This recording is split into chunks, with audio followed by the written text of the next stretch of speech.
так вот складировать снег нельзя, что это незаконно, что это противоречит правилам благоустройства, что если вы его убираете, то вы должны его вывести.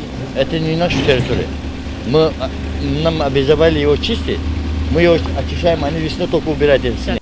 Несанкционированные свалки снега – головная боль городских властей. Автомастерская в районе болота – одно из таких проблемных мест.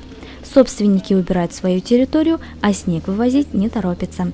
Обсуждение данной проблемы стороны договорились продолжить в администрации Первомайского района.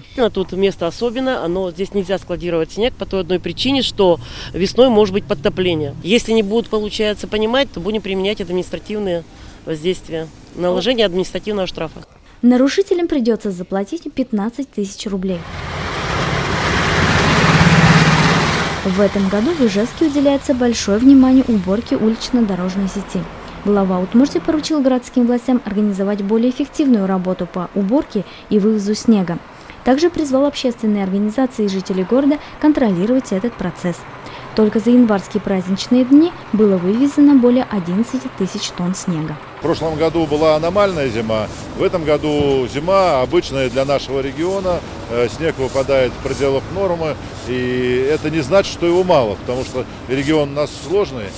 То, что сегодня проезжие части выглядят лучше, связано во многом с тем, что мы вывозку снега начали практически с первого дня. Если сравнивать прошлые годы, то зимой 2015-го с улиц Ижевска было вывезено 130 тысяч тонн снега, а в 2016-м более 300 тысяч тонн. А начинали его вывозить лишь в феврале и марте.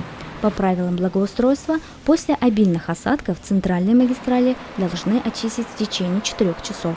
Если в ближайшее время не будет обильных снегопадов, то в течение 2-3 ближайших дней привести в нормативное состояние уже не только магистральные дороги, которыми в первую очередь занимаемся, но и также и пешеходные переходы, подходы к остановкам. В том числе занимаемся и частным сектором. А вот мнение горожан по поводу расчистки улиц Ижевска расходится. По сравнению с тем годом, конечно, получше, но не все улицы, может быть, только основные, вот эти главные. Вот я живу чуть пониже.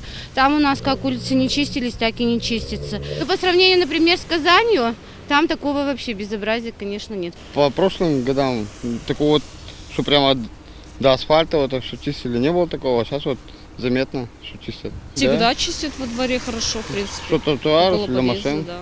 У нас лично все хорошо. Ну, мы не жалуемся. В конце января пройдут торги, и городские власти определятся с генеральным подрядчиком по содержанию дорог Ижевска. Договоры будут заключены на 2 года. Столичное руководство уверено, что это позволит увеличить качество уборки снега и содержание улиц на протяжении всего года.